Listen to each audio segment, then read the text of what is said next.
جنت کیا ہے؟ بسم اللہ الرحمن الرحیم۔ شروع اللہ کے نام سے جو بڑا مہربان نہایت رحم کرنے والا ہے۔ محترم ناظرین، السلام علیکم۔ ناظرین، جنت عیش و آرام کی ایسی جگہ کا نام ہے جو ایمان والوں کو ان کے ایمان کے صلے سے اللہ تعالیٰ کی طرف سے عطا ہوگی۔ حضرت ابو ہریرہ سے روایت ہے کہ رسول اللہ صلی اللہ علیہ وسلم فرماتے ہیں کہ میں نے اپنے نیک بندوں کے لیے ایسی نعمتیں تیار کر رکھی ہیں جن کو نہ کسی آنکھ نے دیکھا ہے، نہ کسی کان نے سنا ہے، اور نہ کسی انسان کے دل میں کبھی اس کا خیال آیا ہے۔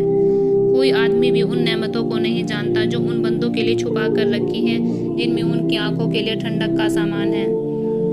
جنت میں تمہارے ایک قدم کے برابر کی جگہ دنیا میں جو کچھ بھی ہے اس سے بہتر ہے، اور اگر جنت کی عورتوں میں سے کوئی عورت زمین کی طرف جھانکے تو جنت سے لے کر زمین تک روشن کر دے اور خوشبو سے بھر دے، اور اس کا دوپٹہ بھی دنیا اور دنیا میں جو کچھ ہے اس سے بہتر ہے۔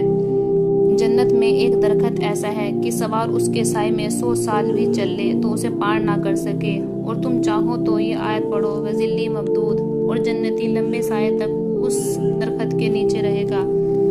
جنتی جنت میں کھائیں گے اور پیئیں گے، لیکن نہ تو تھوکیں گے، نہ پیشاب خانہ کریں گے، اور نہ ناک کی صفائی کریں گے۔ صحابہ رضی اللہ عنہ نے عرض کیا، کھانے کا کیا ہوگا، یعنی ہضم کیسے ہوگا؟ آپ صلی اللہ علیہ وسلم نے ارشاد فرمایا، ڈکار آئے گی اور پسینہ مشک کے پسینے کی طرح، یعنی غذا کا جو اثر نکلے گا وہ ڈکار اور پسینے کے ذریعے نکل جایا کرے گا، اور جنتیوں کی زبان پر اللہ تعالیٰ کی حمد و تسبیح اس طرح جاری ہوگی جس طرح اس کا سانس جاری ہوگا۔ حضرت ابو سعید خدری رضی اللہ عنہ سے روایت ہے کہ رسول اللہ صلی اللہ علیہ وسلم نے ارشاد فرمایا، ایک پکارنے والا جنتیوں کو پکارے گا کہ تمہارے لیے صحت ہے، کبھی بیمار نہ ہوں گے، تمہارے لیے زندگی ہے، کبھی موت نہ آئے گی، تمہارے لیے جوانی ہے، کبھی بڑھاپا نہیں آئے گا، اور تمہارے لیے خوشحالی ہے، کبھی کوئی پریشانی نہیں ہوگی۔ یہ حدیث اس آیت کی تفسیر کرتی ہے جس میں اللہ تعالیٰ نے ارشاد فرمایا ہے، وَنُودُوا أَن تِلْكُمُ الْجَنَّةُ أَوْرِثْتُمُوهَا بِمَا كُنْتُمْ تَعْمَلُونَ، اور ان سے پکار کر کہا جائے گا، یہ جنت تم کو تمہارے اعمال کے بدلے دی گئی ہے۔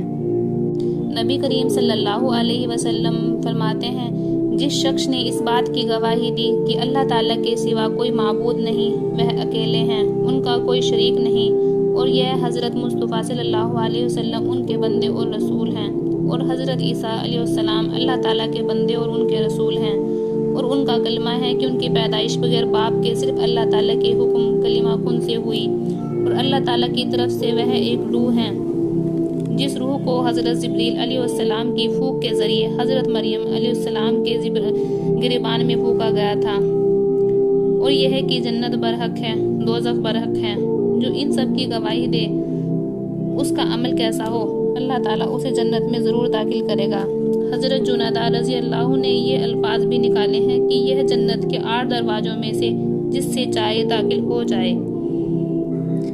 حضرت ابو ہریرہ رضی اللہ عنہ فرماتے ہیں کہ دیہات کے رہنے والے ایک صاحب رسول اللہ صلی اللہ علیہ وسلم کی خدمت میں حاضر ہوئے اور عرض کیا، یا رسول اللہ، مجھے کوئی ایسا عمل بتا دیجیے جس کے کرنے سے میں جنت میں داخل ہو جاؤں۔ آپ صلی اللہ علیہ وسلم نے ارشاد فرمایا، اللہ تعالیٰ کی عبادت کیا کرو، کسی کو ان کا شریک نہ ٹھہراؤ، اللہ کے سوا کوئی معبود برحق نہیں ہے، فرض نماز پڑھا کرو، فرض زکوٰۃ ادا کیا کرو، اور رمضان کے روزے رکھا کرو۔ ان صحاب نے عرض کیا، اس ذات کی قسم جس کے قبضے میں میری جان ہے، جو اعمال آپ نے فرمائے ویسا ہی کروں گا، ان میں سے کوئی اضافہ نہیں کروں گا۔ پھر جب وہ صاحب چلے گئے تو رسول اللہ صلی اللہ علیہ وسلم نے فرمایا، جو شخص کسی جنتی کو دیکھنا چاہتا ہو تو وہ اسے دیکھ لے۔ رسول اللہ صلی اللہ علیہ وسلم فرماتے ہیں، جب جنتی جنت میں پہنچ جائیں گے تو اللہ تعالیٰ ان سے ارشاد فرمائیں گے، کیا تم چاہتے ہو کہ میں تم کو مزید ایک چیز عطا کروں، یعنی تم کو جو کچھ اب تک عطا ہوا ہے اس پر مزید ایک خاص چیز عنایت کروں؟ وہ کہیں گے، کیا آپ نے ہمارے چہرے روشن نہیں کر دیے، اور کیا آپ نے ہمیں دوزخ سے بچا کر جنت میں داخل نہیں کر دیا؟ اب اس کے علاوہ اور کیا چیز ہو سکتی ہے جس کی ہم خواہش کریں؟ بندوں کے اس جواب کے بعد پھر اللہ تعالیٰ پردہ ہٹا دیں گے، جس کے بعد وہ اللہ تعالیٰ کا دیدار کریں گے۔ اب ان کا حال یہ ہوگا کہ جو کچھ اب تک انہیں ملا تھا ان سب سے زیادہ محبوب ان کے لیے اپنے رب کی دیدار کی نعمت ہوگی۔ سبحان اللہ۔